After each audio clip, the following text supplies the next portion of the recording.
One of the key issues the US currently faces is the opioid crisis and the rise of illicit fentanyl. Fentanyl is a synthetic drug approved by the FDA to help treat severe pain, but it's highly addictive, anywhere between 50 and 100 times more potent than morphine, and just a small dose can be fatal.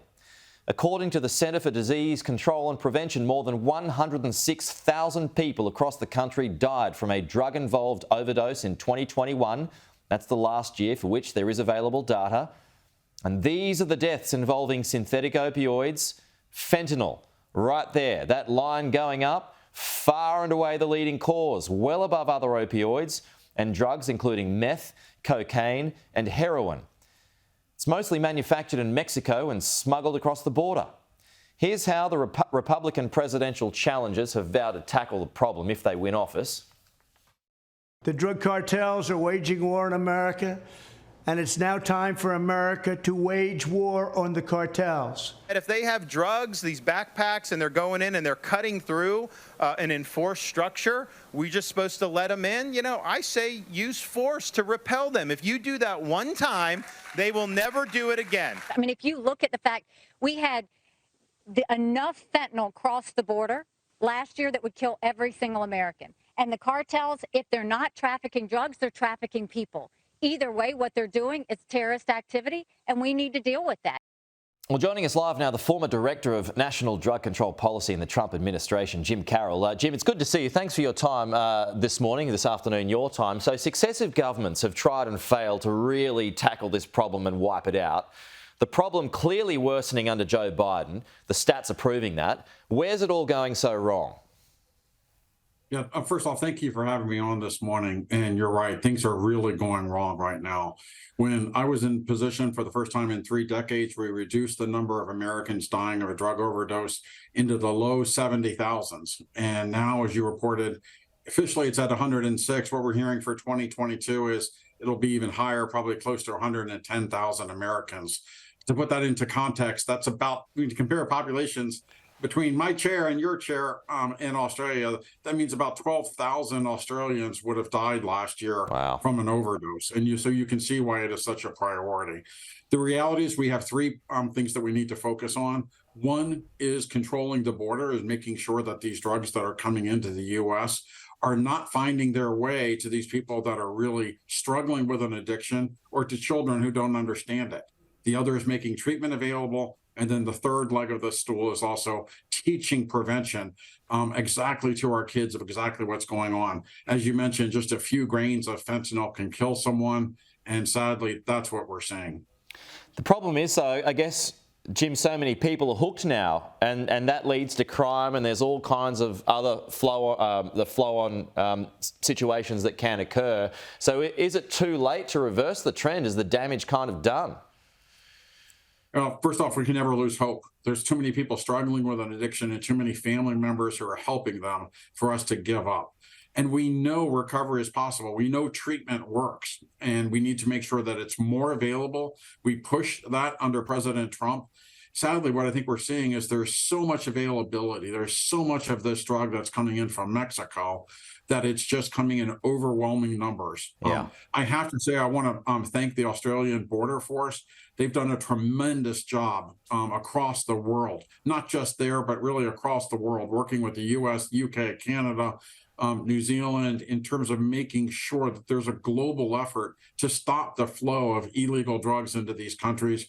We work well together with Australian Border Force. Commissioner Altram has done a great job of making sure that your country is united in their efforts. And quite frankly, I think we can follow their lead. So how are they being smuggled? I mean, what are the creative ways that the Mexican? I mean, we know the cartels are so powerful.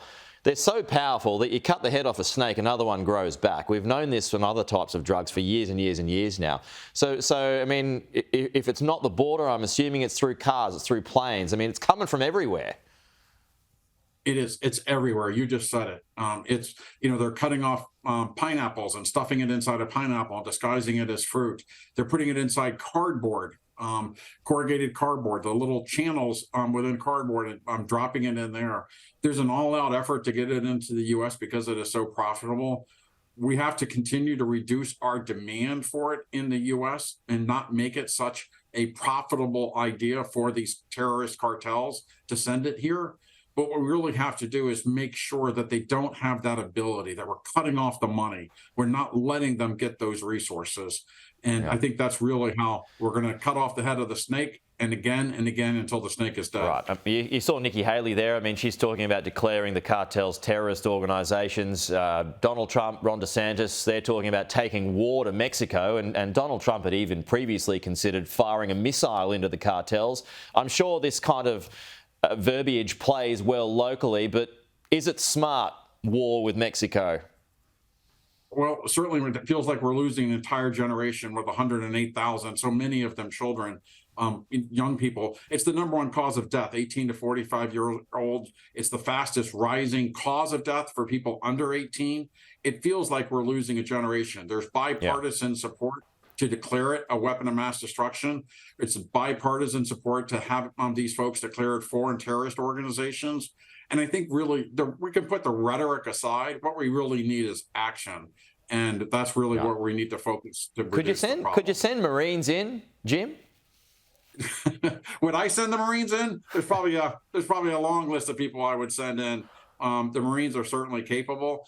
I wouldn't mind having the Australian border forces back up. But I mean, even Defence Force, even Navy, whatever. I mean, could you send armed forces into Mexico? I mean, I'm sure the Mexicans would not like that at all. Yeah, I mean, obviously that's declaring war in another country. Yeah. That's invading another country. That's right. Yeah. And so I don't mean to make light of it. But in all seriousness, what we know are these are foreign terrorist cartels. They're operating in another country. They're sending what I would say are weapons of war to the U.S. With someone dying every 5 minutes. How, if this was 12,000 people in Australia dying, you'd have a lot of parents ready to take some pretty extreme action. You're right. On our end, extreme action also includes greater treatment, greater prevention, and greater stopping it at the borders. We could stop it at the borders and not have to go into Mexico if we were really serious about deciding what is coming into our country. The immigration issue is separate. Who's coming into the country can be someone else. We need to know what is coming into our country, just like Commissioner Altram is doing there in Australia. Yeah. Hey, Jim Carroll, good to have you with us this morning. Appreciate your time. We will talk to you again soon, see how that develops. Yeah, worth pointing out there, it's not just Mexico, it's coming from China, other countries, including Canada too, according to the DEA. A problem only worsening.